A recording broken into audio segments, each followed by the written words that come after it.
तो hello guys, आज के इस वाले वीडियो में मैं BTTH की एपिसोड 166 को एक्सप्लेन करने वाला हूँ। और अगर आपने पिछले वाले एपिसोड नहीं देखे हैं तो जाकर के जरूर से ही देख लेना। मैंने लिंक वीडियो के डिस्क्रिप्शन में दे दिया है। तो चलिए बिना कोई बकवास किए बढ़ते हैं हम वीडियो की तरफ। तो वीडियो की स्टार्टिंग वहीं से होती है जहाँ हमारा लास्ट एपिसोड खत्म हुआ था, जहाँ पर हमने देखा था कि शाओयान किंग कॉन्ग ग्लास बॉडी नाम की टियन क्लास लो लेवल 2 स्किल को जोरों शोरों से ट्रेन करने में लगा था। और कई दिन गुजर जाते हैं शाओयान को किंग कॉन्ग ग्लास बॉडी को ट्रेन करते हुए। और इसी बीच Bodhisattva ancient tree ancient wasteland region में प्रकट हो चुका था और पूरा सेंट्रल प्लेन्स के टॉप एक्सपर्ट्स और ओल्ड डीमंस उस बोधिसत्व एंट्री के सफर में निकल चुके थे। तभी कुछ दिनों के बाद हम देखते हैं कि फॉलिंग स्टार पेविलियन के अंदर बहुत गहराई में कुछ बेहद शांत कमरे बने हुए थे। ये सारे कमरे सिर्फ एल्डर्स के लिए बनाए गए थे और इन्हीं एल्डर्स को यहाँ पर ट्रेनिंग करने की इजाजत थी, क्योंकि ये जगह फॉलिंग स्टार पेविलियन में सबसे डेंस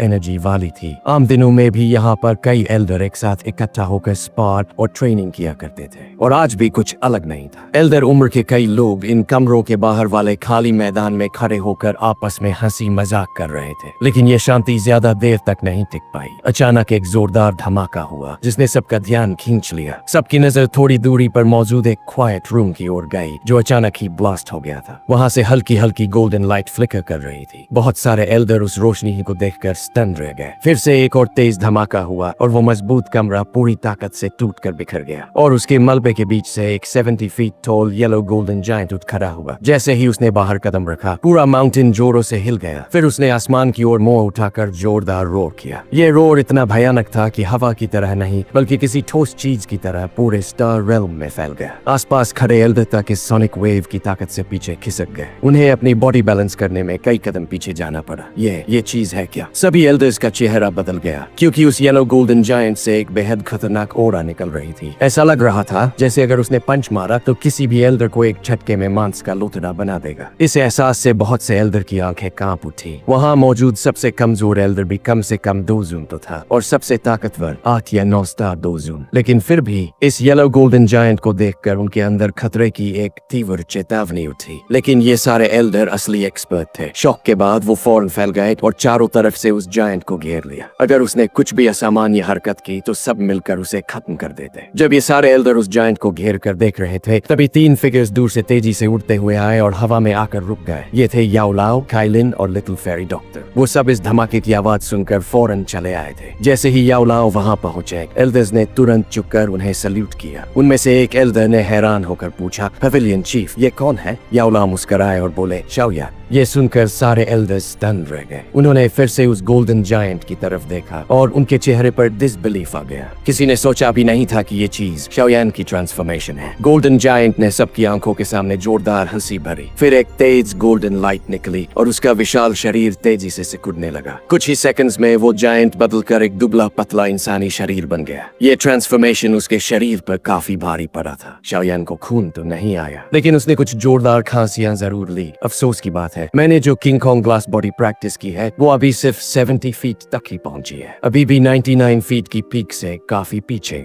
शाओयान ने सिर हिलाया और रिग्रेट से कहा। याओ लाओ हंसते हुए बोले, तुम्हें निराश नहीं होना चाहिए। अगर तुम्हारा फिजिकल बॉडी पहले से ही इतने सारे नेचुरल ट्रेजर्स और मेडिसिनल लिक्विड से रिफाइन न हुआ होता तो आधे साल तक भी प्रैक्टिस करने के बाद तुम यहाँ तक नहीं पहुँच पाते। वो जानता था कि उसकी प्रोग्रेस बहुत तेज थी। अगर उसे और कुछ रेयर नेचुरल ट्रेजर्स मिल जाते जो शरीर को रिफाइन करते हैं तो शायद वो 99 फीट की पीक तक भी पहुँच सकता था और उस समय वो किसी भी पीक 2 जून को एक पंच में उड़ा सकता था। शाओयान ने मन ही मन सोचा, इस ट्रेनिंग के बाद मेरी ओरा भी कुछ बड़ी है। एंशिएंट वेस्टलैंड रीजन जरूर खतरनाक है लेकिन वहाँ ऐसे कई नेचुरल ट्रेजर्स हैं जो बाहर की दुनिया में नहीं मिलते। अगर इस बार किस्मत ने साथ दिया तो शायद मैं 9 स्टार 2 जून तक पहुंचकर किंग कॉन्ग ग्लास बॉडी को पूरी तरह मास्टर कर पाऊं और फिर बोधिसत्व एंशिएंट ट्री को खोज सकूं। याओ लाओ ने उसकी ओर देखा और धीरे से कहा, इंफॉर्मेशन कंफर्म हो चुकी है। बोधिसत्व एंशिएंट ट्री वाकई में प्रकट हो चुका है। शाओयान का दिल जोरों से धड़का। वो समझ गया कि शायद दूसरे फैक्शंस भी अब सक्रिय हो चुके हैं। याओलाओ ने कहा, इस बार तुम कुछ लोगों के साथ पहले ही एंशिएंट वेस्टलैंड रीजन की तरफ निकल जाओ। तुम्हारे पास वो स्पेशल जेड टोकन है जो मैंने तुम्हें दिया था। अगर कोई ऐसा खतरा आए जो तुम संभाल न सको तो उसे तोड़ देना। मैं फौरन वहां पहुंच जाऊंगा। बोधिसत्व एंशिएंट ट्री का लालच बहुत बड़ा है। हो सकता है कि एंशिएंट क्लैंस तक इसमें कूद पड़े, इसलिए बोधिसत्व हार्ट हासिल करना आसान नहीं होगा। शाओयान ने गंभीरता से सिर हिलाया। वो पहले से मेंटली प्रिपेयर्ड था। याओलाओ ने शाओयान के कंधे पर हाथ रखा और कहा, मुझे फॉलिंग स्टार पेविलियन की रक्षा के लिए यहीं रहना होगा। इस सफर में तुम्हें खुद ही सब करना होगा। जब तुम एंशिएंट रीजन के सबसे अंदरूनी हिस्से में पहुंचो तभी जेड टोकन तोड़ना, क्योंकि वहां का इलाका तुम्हारे लिए काफी खतरनाक हो सकता है। ये सफर तुम्हारे लिए बेहद अहम है। पूरी ताकत लगा देना। शाओयान ने धीरे से पूछा, कब निकले? याओलाओ ने जवाब दिया, जितनी जल्दी हो सके। तुम आधे महीने से रिट्रीट में थे। इतने समय में कई फैक्शंस पहले ही एंशिएंट वेस्टलैंड रीजन में प्रवेश कर चुके हैं। शाओयान ने जरा भी देर नहीं की। उसने तुरंत अपनी टीम तैयार की और नॉर्थ ईस्ट दिशा में उछला। इस बार उसने 4 लोगों को साथ लिया। Kaelin, little fairy doctor, Chinglen और एक एल्डर जिसकी स्ट्रेंथ पीक डोजून के बराबर थी। चैन हुनजे अभी रिट्रीट में थे, इसलिए वो नहीं जा सके। काइलिन और लिटिल फेरी डॉक्टर दोनों की ताकत करीब 8 स्टार डोजून के बराबर थी, और अगर ये दोनों साथ लड़े तो किसी भी पीक डोजून को टक्कर दे सकती थी। चिंगलिन के पास triple jade green snake flower pupils थी और साथ ही स्नेक शेप्ड मैजिकल बीस्ट्स को कंट्रोल करने की रहस्यमयी ताकत भी, इसीलिए वो भी इस सफर के लिए बेहद जरूरी थी। भले ही उनकी टीम छोटी थी लेकिन बेहद ताकतवर थी। जब तक कोई बहुत ही भयानक दुश्मन न मिल जाए तब तक उन्हें कोई खास मुश्किल नहीं होगी। Ancient wasteland region central plains के नॉर्थ ईस्ट में था। फॉलिंग स्टार पेविलियन से वहां तक पहुंचने में काफी दूरी थी। शाओयान की टीम पूरी स्पीड से चलती रही और कई वर्म होल्स को पार करते हुए भी वहां पहुंचने में 6 दिन लग गए। इस सफर के दौरान उन्हें रास्ते में कई लोगों की आवाजाही दिखाई दी और सबका रास्ता एक ही था, एंशिएंट वेस्टलैंड रीजन। शाओयान ने मन ही मन सोचा, बोधिसत्व एंशिएंट ट्री का लालच वाकई खतरनाक है। वो जगह तो पहले फॉरबिडन ग्राउंड मानी जाती थी। वेस्टलैंड टाउन उस इलाके की आखिरी ह्यूमन टाउन थी। आम दिनों में यहाँ कोई नहीं आता और एंशिएंट वेस्टलैंड रीजन की डरावनी रेपुटेशन के कारण ये टाउन हमेशा वीरान रहता था। लेकिन आज हर तरफ भीड़ थी। बोधिसत्व ट्री की खबर ने पूरे टाउन को एकदम जिंदा कर दिया था। कुछ किलोमीटर दूर से भी हलचल सुनाई दे रही थी। शाओयान की टीम का पहला पड़ाव यही टाउन था, वेस्टलैंड टाउन। वो बाकियों से थोड़े लेट पहुंचे थे, इसलिए उन्हें वहाँ की सही जानकारी चाहिए थी, वरना अगर वो बिना समझे सीधे अंदर घुस गए तो अंजाम बुरा हो सकता था। टाउन पहुंचकर शाओयान ने अपनी टीम को एक जगह ठहराया और अकेले बाहर निकलकर जानकारी जुटाने चला गया। 2 घंटे बाद वो फिर से कैलिन के ग्रुप से आ मिला। कैलिन ने फौरन पूछा, कैसा रहा? शाओयान ने एक लंबी सांस ली, माथे पर हाथ फेरा और धीरे से बोला, जो इन्फॉर्मेशन मिली है उसके मुताबिक अब तक जो भी ग्रुप पहले अंदर गया था सब मारे गए। उनमें कुछ डोजन एक्सपर्ट्स भी थे। ये सुनते ही सबका चेहरा बदल गया। सब मारे गए? क्या एंशिएंट वेस्टलैंड रीजन वाकई इतना खतरनाक है? लिटिल फेरी डॉक्टर ने चिंता में कहा, अब क्या करें? शाओयान ने मेज पर उंगली से थाप देते हुए कहा, कल कुछ एक्सपर्ट्स और अंदर जाएंगे, हम उनके पीछे पीछे चलेंगे। ये जगह फॉरबिडन ग्राउंड कही जाती है, मतलब इसमें कुछ तो ऐसा है जो ह्यूमंस के लिए बेहद खतरनाक है। हम दूसरों के पीछे चलकर पहले ऑब्जर्व करेंगे। शाओयान जानता था इस जगह में जरा सी भी लापरवाही पूरी टीम के खात्मे का कारण बन सकती है और इतनी भारी कीमत वो चुका नहीं सकता था। अगले दिन वेस्टलैंड टाउन के बाहर एक बेहद बड़ी भीड़ जमा हो चुकी थी। शोर और हलचल इस कदर थी कि वो एक तेज लहर बनकर दूर तक फैल रही थी। शाओयान और उसकी टीम पीछे खड़ी थी। उन्होंने अपने सामने खड़े 1000 से भी ज्यादा लोगों को देखा और बिना बोले ही सिर हिलाया। शायद ये पहली बार था जब उन्होंने इतने सारे एक्सपर्ट्स को एक साथ एक ही जगह इकट्ठा होते देखा था। इस विशाल भीड़ से कुछ ही दूरी पर एक प्राचीन जंगल था जो एक पुराने और रहस्यमयी ओरा से भरा हुआ लग रहा था। हजार फीट ऊंचे पेड़ ऐसे खड़े थे जैसे अनगिनत दानव हों। सूरज की रोशनी तक उन पेड़ों को भेद नहीं पा रही थी। जंगल का गहराई वाला हिस्सा तो पूरी तरह अंधेरे में डूबा हुआ था और कभी कभी अंदर से आने वाली डरावनी दहाड़ें दिल को दहला देती थी। शाओयान ने धीरे से कहा, इन लोगों ने बोधिसत्व एंशिएंट ट्री की चाह में अपनी समझदारी खो दी है। एंशिएंट वेस्टलैंड रीजन को यूं ही इंसानों के लिए फॉरबिडन ग्राउंड नहीं कहा गया था। यहाँ अगर कोई एलीट डोजून भी घुसे तो बचना मुश्किल था। लेकिन इस भीड़ में तो कई ऐसे थे जो सिर्फ 2 जोंग या 2 वांग लेवल के थे। अगर ये लोग एंशिएंट रीजन में घुसते हैं तो बस एक हल्की सी मुश्किल भी इन्हें खत्म करने के लिए काफी होगी और फिर ये सारे पेड़ों की खाद बन जाएंगे। लिटिल फेरी डॉक्टर ने धीमे स्वर में कहा, लेकिन ये एंशिएंट वेस्टलैंड रीजन वाकई डरावना है। इतने ऊंचे पेड़ों के नीचे खड़े होकर हर कोई खुद को बेहद छोटा महसूस कर रहा था। ऐसा लग रहा था जैसे ये इलाका हजारों सालों से वैसे ही खड़ा हो। महाद्वीप का सबसे प्राचीन हिस्सा। शाओयान ने सहमति में सिर हिलाया और अपनी नजरें वापस खींच ली। इतने लोगों की भीड़ में कोई जाना पहचाना चेहरा खोजना नामुमकिन था। तभी इस विशाल भीड़ में हलचल फैलने लगी। ऐसा लग रहा था कि ये लोग अब अंदर घुसने ही वाले हैं। हजारों लोग एक साथ दौड़ पड़े, जमीन कांपने लगी। तेज रोर के साथ अनगिनत फिगर एंशिएंट रीजन में घुसने लगे। शाओयान ने ये सब देखा और धीरे से सिर हिलाया। हम तब घुसेंगे जब ज्यादातर लोग अंदर चले जाएं। अगर ये लोग आगे रहना चाहते हैं तो रहने दो। लिटिल फेरी डॉक्टर और बाकी सभी ने मुस्कुराते हुए सिर हिला दिया। शाओयान की टीम थोड़ी देर एक शांत जगह बैठी रही। आधा घंटा बीत गया, फिर शाओयान खड़ा हुआ। उसने जंगल की ओर देखा, जहाँ अब भीड़ के कारण अफरा तफरी मची हुई थी। फिर उसने हाथ उठाकर कहा, चलो अब हमें बढ़ना चाहिए, सब लोग सतर्क रहो। शाओयान ने जमीन पर अपने पैर से जोर दिया और लाइटनिंग की तरह काले साए में बदलकर जंगल की ओर दौड़ पड़ा। उसके पीछे काइलिन, लिटिल फेरी डॉक्टर और बाकी सभी लोग चल पड़े। जैसे ही शाओयान एंशिएंट फॉरेस्ट में घुसा, रोशनी एकदम मंद हो गई। चारों तरफ से सड़े हुए पत्तों की गंध फैल गई। शाओयान ने अंदर घुसते ही कुछ देर के लिए रुक कर देखा। थोड़ी दूरी पर कई छोटे छोटे ग्रुप्स दिख रहे थे, लेकिन उसने किसी से बात करने की कोई कोशिश नहीं की। उसके पैर एक ट्री ब्रांच पर टिके और वो तेजी से आगे बढ़ गया। शाओयान की टीम की स्पीड बहुत तेज थी। 10 मिनट भी नहीं बीते और वो 5 किलोमीटर से ज्यादा अंदर पहुंच चुके थे। रास्ते में कोई बड़ी परेशानी नहीं आई। कभी कभी एक दो फेरोशियस बीस्ट सामने आई भी तो पूरी टीम ने मिलकर उन्हें पल भर में खत्म कर दिया। सब कुछ स्मूथ चल रहा था, लेकिन शाओयान की भौहें सिकुड़ गई। ये फॉरबिडन ग्राउंड कहलाता है, लेकिन अभी तक कुछ भी अनयूजुअल नहीं हुआ। क्या ये सिर्फ आउटर रीजन है? धीरे धीरे उसके दिल में सतर्कता बढ़ने लगी। उसने अपनी स्पीड थोड़ा कम कर दी और बस सामने चल रहे बड़े ग्रुप को दूर से फॉलो करता रहा। अगर कुछ भी अचानक हो जाए तो उसके पास प्रतिक्रिया देने का समय होगा। काइलिन और बाकी सभी शाओयान की सोच समझ रहे थे, इसलिए वो भी पूरी तरह सतर्क थे। जैसे जैसे उनकी यात्रा एंशिएंट वेस्टलैंड रीजन के बॉर्डर से दूर जाती रही, उनकी अलर्टनेस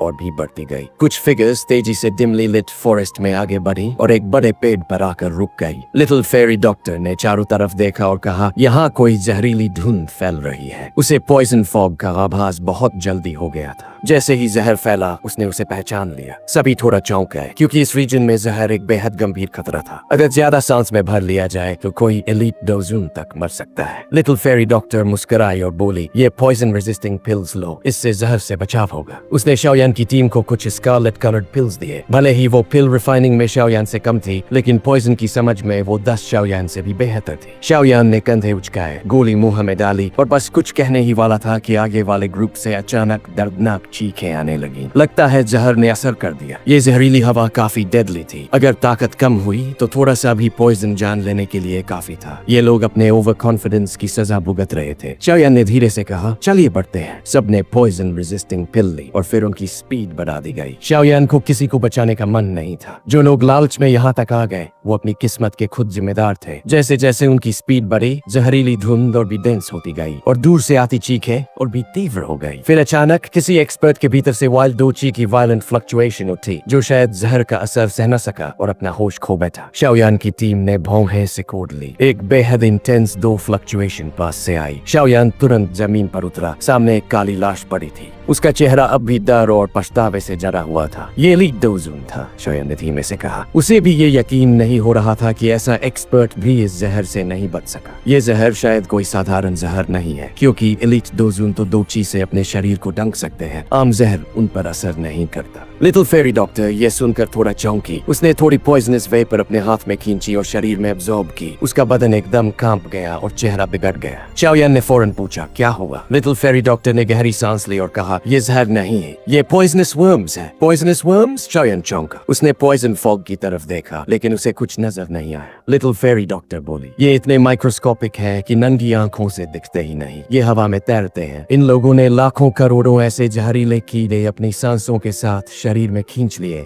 और ये तुम सबके शरीर में भी होंगे। लेकिन मेरे शरीर में एक बेहद घातक पॉइजन छिपा है, जो इन्हें मेरे अंदर घुसते ही मार देता है। शाओयान की टीम ने ठंडी सांस ली। उनका शरीर सुन्न पड़ गए। शाओयान ने फौरन रिएक्ट किया। उसके अंदर मौजूद हेवनली फ्लेम पूरे शरीर में सर्कुलेट करने लगा। उसकी हाई टेम्परेचर लहरें उसकी नसों तक फैल गईं। जैसे ही हेवनली फ्लेम एक्टिवेट हुआ, एक अजीब सी चीं ची की आवाज आई, जैसे अनगिनत कीड़े जलकर मर रहे हो। शाओयान का चेहरा गहरा हो गया। उसने उंगली से फ्लिक किया और कुछ काले राख के टुकड़े बाहर निकले। ये उन्हीं जहरीले कीड़ों की राख थी। इसके बाद उसने एक हेवनली फ्लेम की लहर हाथ में जुटाई और उसे काइलिन, चिंगलिन और एल्डर चिंग चेंग के शरीर में भेजा। तेज गर्मी उनकी त्वचा में समा गई और उनके शरीर से भी चीं ची की आवाज आई, जिससे रूह कांप गई। शाओयान ने गहरी आवाज में कहा, अब से कोई भी मुझसे 50 फीट दूर मत जाना। ये कीड़े डोची की रक्षा को भी पार कर सकते हैं। उसने मुंह से एक सांस छोड़ी और एक पर्पल ब्राउन फ्लेम जिसमें हल्की सी व्हाइट रेखा थी उसके सिर के ऊपर तैरने लगी। इस भयानक टेम्परेचर ने 50 फीट का इलाका घेर लिया। जैसे ही ये हीट फैलती गई, जहरीली धुंध पीछे हट गई। अब वो शाओयान के उस इलाके के अंदर घुसने की हिम्मत नहीं कर रही थी। शाओयान ने चैन की सांस ली और कहा, सिर्फ ये जहरीली धुंध ही 80% लोगों को रोक देगी। वाकई ये एंशिएंट वेस्टलैंड रीजन अपनी रेप्यूटेशन के मुताबिक ही निकला। अगर लिटिल फेरी डॉक्टर की पॉइजन सेंसिंग एबिलिटी नन होती तो शायद इन जहरीले कीड़ों की तादाद उनकी बॉडी में बहुत ज्यादा हो जाती और फिर शायद कोई भी बच न पाता। शाओयान ने अपनी मुट्ठी भींची। उसकी आंखों में जोश जल रहा था, लेकिन सिर्फ इतनी मुश्किलों से हमें कोई नहीं रोक सकता। उसने एंशिएंट रीजन की गहराइयों की ओर देखा। लगातार कराहती हुई दर्दनाक चीखों से गूंज रहा था। ये चीखें जंगल को और भी ज्यादा डरावना बना रही थी। अचानक जहर भरी घनी धुंध के अंदर से हवा के बहने की तेज आवाज आई और साथ ही एक हल्की सी लौ की रोशनी भी चमकी। जैसे ही वो अग्नि की लौ सामने आई, चारों तरफ की जहरीली धुंध मानो डर के मारे पीछे हटने लगी और देखते ही देखते एक साफ रास्ता बन गया। लगता है ये जहरीले कीड़े हेवनली फ्लेम से काफी डरते हैं। लिटिल फेरी डॉक्टर ने उस रास्ते की ओर देखते हुए मुस्कुराते हुए कहा, अधिकतर जहरीले कीड़े यिन और ठंडी प्रकृति के होते हैं, जबकि हेवनली फ्लेम एक स्ट्रॉन्ग यांग हीट है, तो कीड़ों का डरना स्वाभाविक है। शाओयान ने जवाब दिया और फिर सामने की ओर देखा। ये तो अभी सिर्फ आउटर रीजन था,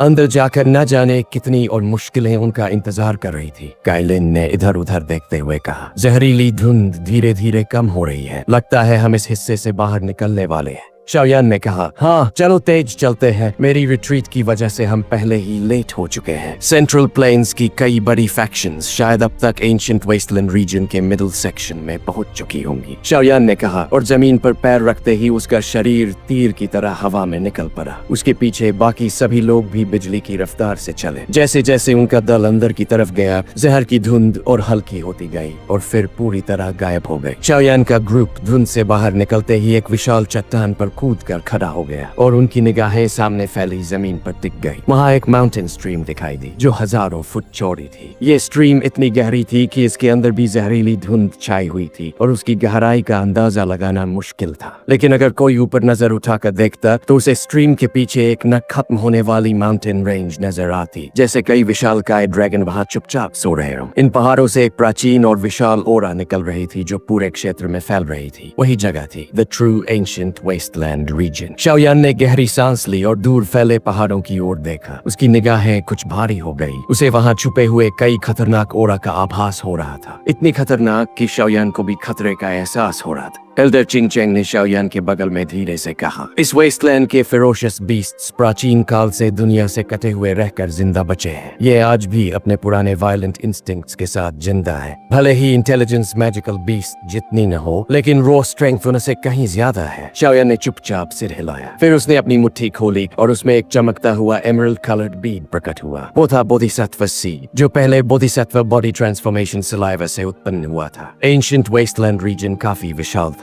बोधिसत्व एंशिएंट ट्री की एग्जैक्ट लोकेशन ढूंढना आसान नहीं था और रास्ते में ना जाने कितने खतरनाक बीस्ट छुपे हुए थे। अगर उन्होंने कोई भी गलत कदम उठाया तो पूरा दल तबाह हो सकता था। शाओयान ने अपनी आंखें बंद कर ली और बोधिसत्व सीड के भीतर की हलचल को महसूस करने लगा। कुछ देर के बाद उसने धीरे से आंखें खोली और उत्तर पश्चिम दिशा की ओर देखा। ये जगह बोधिसत्व एंशिएंट ट्री से अभी भी काफी दूर है, लेकिन जो थोड़ी बहुत इंफॉर्मेशन सीड से आ रही है उसके अनुसार हमें उस डायरेक्शन में जाना चाहिए। उसने धीरे से कहा, चलो। शाओयान ने सीड वापस रखा और बिना देर किए चट्टान से उड़ता हुआ सामने की तरफ बढ़ गया। काइलिन और बाकी लोग भी उसके पीछे पीछे चले। चाहे वो 1000 फुट वाइड स्ट्रीम हो, शाओयान और उसके ग्रुप की स्पीड इतनी तेज थी कि वो पलक झपकते ही दूसरी तरफ पहुंच गए। लेकिन जैसे ही वो दूसरी तरफ पहुंचे, ग्रावनी दहाड़े जमीन से उठी और देखते ही देखते कुछ काले साए जिनसे तेज बदबू आ रही थी बिजली की तरह शाओयान पर छपट पड़े। इस अचानक हमले ने चाइलिन और बाकियों को चौंका दिया। उन्होंने तुरंत चेतावनी दी, सावधान। शाओयान ने बिना पलक झपकाए अपनी आस्तीन चटक दी। एक शक्तिशाली हवा के झोंके ने उन काले सायों को जमीन पर पटक दिया। वो थे पूरी तरह काले, लाल आंखों वाले तेंदुए जैसे राक्षसी बीस्ट जो कराहते हुए जमीन से टकराए। काइलिन ने गंभीरता से कहा, लगता है ये इलाका ऐसे ही बीस्ट से भरा पड़ा है। हमें उड़कर नहीं जाना चाहिए। चाहिए, वरना हम दूसरों का ध्यान खींच लेंगे और ये राक्षसी बीस्ट भी पीछे पड़ जाएंगे। शाओयान ने सहमति जताई और तुरंत नीचे उतर आया। जैसे ही शाओयान का ग्रुप नीचे उतरा, पीछे से हवा के बहाव की आवाज आई और कुछ फिगर्स वहां पहुंचे। वो हवा में ही रुके और सतर्कता से शाओयान के ग्रुप को देखने लगे। शाओयान ने भी उनकी तरफ देखा। वो सब 2 जून क्लास के थे, लेकिन जो बात हैरान करने वाली थी, वो लोग भी पॉइजन फॉग पार करके आए थे। शाओयान ने ज्यादा ध्यान नहीं दिया। वो जानता था कि यहाँ आए हर एक फैक्शन का मकसद सिर्फ बोधिसत्व एंशिएंट ट्री ही था। साथ चलने का कोई फायदा नहीं था जब सभी एक दूसरे पर शक करते रहे। शाओयान ने जमीन से हवा में छलांग लगाई और आगे बढ़ गया। बाकी सब भी उसके पीछे चले। पीछे पहुंचे लोग शाओयान के इस एक्शन को देखकर थोड़े नाखुश लगे, लेकिन उन्होंने कुछ नहीं किया। उन्हें महसूस हो गया था कि शाओयान का ग्रुप उनसे काफी स्ट्रॉन्ग था। एक गहरी और क्रूर दहाड़ एंशिएंट रीजन से आसमान में गूंज उठी। फॉरेस्ट के बीच से एक घातक डोची की एनर्जी बीम निकली और एक विशाल बीस्ट से जा टकराई। उस बीम में जहर इतना ताकतवर था कि उस बीस्ट की जान खत्म हो गई और वो धरती पर गिर पड़ा। कुछ फिगर्स उस गिरे हुए बीस्ट के पास से निकलकर सामने आए। वो थे शाओयान और उसके साथी। लिटिल फेरी डॉक्टर ने काले पड़े बीस्ट को देखते हुए कहा, शुक्र है कि इन फेरोशियस बीस्ट्स की पॉइजन रेजिस्टेंस इतनी नहीं कि उसे पार कर सके। शाओयान ने कहा, थोड़ा रुकते हैं। एल्डर चिंगचेंग स्काउटिंग के लिए गए हैं, उनका इंतजार करते हैं। बोधिसत्व एंशिएंट ट्री की टेम्पटेशन इतनी बड़ी है कि एंशिएंट क्लैंस तक इसे नहीं छोड़ेंगे, लेकिन हमें अब तक किसी बड़े फैक्शन से सामना नहीं हुआ। लिटिल फेरी डॉक्टर एक चट्टान पर बैठकर बोली, हाँ शायद वो हमसे आगे निकल चुके हैं। शाओयान ने कहा, लेकिन वो उतना चिंतित नहीं था। हवा की एक तेज लहर शाओयान की ओर आई। एल्डर चिंगचेंग तेजी से सामने प्रकट हुए। शाओयान ने पूछा, क्या पता चला? सामने कुछ खास खतरा नहीं है, लेकिन मैंने प्रोफाउंड स्काई सेक्ट के एक ग्रुप को देखा। वो किसी और फैक्शन पर हमला करने की योजना बना रहे हैं। कौन सा फैक्शन? एल्डर ने बताया, फ्लावर सेट। ये सुनते ही शाओयान की आंखें ठंडी हो गई। अगर यूनियन वहाँ है तो अब वो चुप नहीं रह सकता। एल्डर ने कहा, जूनियर पेविलियन चीफ, क्या करने का विचार है? शाओयान ने कहा, अटैक प्रोफाउंड स्काई सेक्ट को मिटा दो। शाओयान की ठंडी आवाज में मौत की चुप्पी समा गई थी। तभी यहाँ से सीन शिफ्ट होता है और हम देखते हैं बिजली की तरह 2 फिगर्स हवा में दौड़ते हुए एक प्राचीन माउंटेन रेंज के ऊपर से गुजरे। उस जगह की हवा में एक एंशिएंट ओरा था और कहीं न कहीं एक दर्द की हल्की परछाई भी था। टीचर, वो लोग, उन्होंने हमें पूरी तरह से ट्रैक कर लिया है। एक खूबसूरत आकृति पेड़ की एक डाली पर हल्के से रुकी और फिर तेजी से आगे निकल गई। उसकी आंखें पीछे की ओर झांकती हुई चिंता से भरी थी। जैसे ही उसने पलट कर देखा, एक जानी पहचानी खूबसूरत शक्ल सामने आई। वो कोई और नहीं बल्कि नालन यनरन थी। इस पूरे युग में शायद ही कोई और हो जिसे नालन यनरन टीचर कहकर बुलाए, और अगर कोई था तो वो सिर्फ यून हो सकती थी। यनरन के बगल में एक सफेद पोशाक में महिला हवा में तैर रही थी, जिसकी ड्रेस हवा में लहराते हुए एक राजसी आभा बिखेर रही थी। उसका निर्मल चेहरा जैसे इन पर्वतों को भी सुंदरता का एक नया अर्थ दे रहा था। और ये खूबसूरती कोई और नहीं, यून ही थी, जो अब फ्लावर सेक्ट की चीफ बन चुकी थी। ये प्रोफाउंड स्काई सेक्ट के कमीने हमारे और उस फेरोशियस बीस्ट के बीच की लड़ाई के दौरान छिपकर वार किया। एल्डर चिंगहुआ उसी बीस्ट के हाथों दर्दनाक मौत मारी गई। अब वापस जाकर हमें पूरी ताकत के साथ प्रोफाउंड स्काई सेक्ट से आर पार की जंग लड़नी होगी। यूनियन के पीछे एक बूढ़ी एल्डर गुस्से से चिल्लाई, जिनका चेहरा पीला पड़ा था और मुंह के कोने से खून बह रहा था। साफ था कि वो भी एक भीषण लड़ाई से होकर निकली थी। यूनियन ने धीरे से सिर हिलाया। एल्डर्स, ये वक्त इन बातों का नहीं है। प्रोफाउंड स्काई सेक्ट हमें लगातार पीछा कर रही है। उनका इरादा साफ है, हमें यहाँ से जिंदा जाने नहीं देना। अगर हम खुद को बचा नहीं पाए तो लड़ने का क्या मतलब? अब यूनियन की आवाज में एक दृढ़ता थी, एक चीफ की अथॉरिटी थी। शाओयान की मदद से ग्रैनी हुआ की डोची को रिफाइन करने के बाद यूनियन अब 8 स्टार डोजून बन चुकी थी। इसलिए पीछे खड़ी एल्डर्स उनकी बात काटने की हिम्मत नहीं कर सकी। वो बस सिर झुकाकर आह भरती रही। लेकिन यूनियन के चेहरे पर चिंता साफ थी। फ्लावर सेक्ट के कुछ ग्रैंड एल्डर्स अब भी डीप रिट्रीट में थे और उनके दल में मौजूद इकलौते 9 स्टार डोजून एल्डर की मौत हो चुकी थी, जिससे उनकी ताकत बहुत कम हो गई थी। और अब प्रोफाउंड स्काई सेक्ट उन्हें ऐसे बुरी तरह से घेर रही थी। यनरन ने धीमे से कहा, टीचर, प्रोफाउंड स्काई सेक्ट के पास 2 9 स्टार डोजून है और उनकी रफ्तार देखकर लगता है कि वो जल्द ही हमें पकड़ लेंगे। यूनियन ने हल्के से सिर झुकाया और यनरन के कंधे पर हाथ रखते हुए कहा, वक्त आने पर मैं तुम्हारे लिए रास्ता खोलूंगी, तुम भाग जाना, बाकी किसी चीज की परवाह मत करना, जिंदा रहना सबसे जरूरी है। यनरन का दिल कांपता। तो टीचर का क्या होगा? यूनियन ने सिर चटक दिया। मैं फ्लावर सेक्ट की चीफ हूँ, मेरा कर्तव्य है लड़ना। लेकिन तभी अचानक उसकी आंखें चौड़ी हो गई। उसका शरीर एक पल को थम गया और यनरन को जोर से पीछे खींच लिया। एक तीव्र आंधी जैसी हवा ने सामने से आकर उस विशाल पेड़ को पूरी तरह धूल में बदल दिया जिस पर वे दोनों कुछ पल पहले खड़ी थी। सेक्ट चीफ यूनियन, तुम लोग भाग नहीं पाओगी। डेप्यूटी सेक्ट चीफ को तुम दोनों में बहुत दिलचस्पी है। टीचर और डिसाइपल एक ही आदमी की बन जाओ, क्या ही रोमांटिक कहानी बनेगी। एक बेहुदे हंसी के साथ यह आवाज गूंजी जिससे यूनियन और यनरन का चेहरा गुस्से से सख्त हो गया। नीच घटिया इंसान, यनरन ने दांत पीसते हुए चीख लगाई। इस एल्डरली सेल्फ को तो यही नाम बहुत पसंद है। काले कपड़ों में एक लंबा और दुबला इंसान सामने पेड़ की डाली पर प्रकट हुआ। वो बांस की तरह सीधा और डरावना लग रहा था। एक साथ कई और फिगर्स हवा में उनके पीछे उतरे। 10 से भी ज्यादा प्रोफाउंड स्काई सेक्ट के एक्सपर्ट्स धीरे धीरे पास आने लगे। सेक्ट चीफ यूनियन, मैंने कहा था ना तुम लोग नहीं बच पाओगे। उनके लीडर लिu कैंग एक पेल स्किन वाला आदमी था जो रॉयल पर्पल रोब में था और उसकी नजरें यूनियन और यनरन को घूर रही थी जैसे वो पहले ही उन्हें अपनी ट्रॉफी मान चुका हो।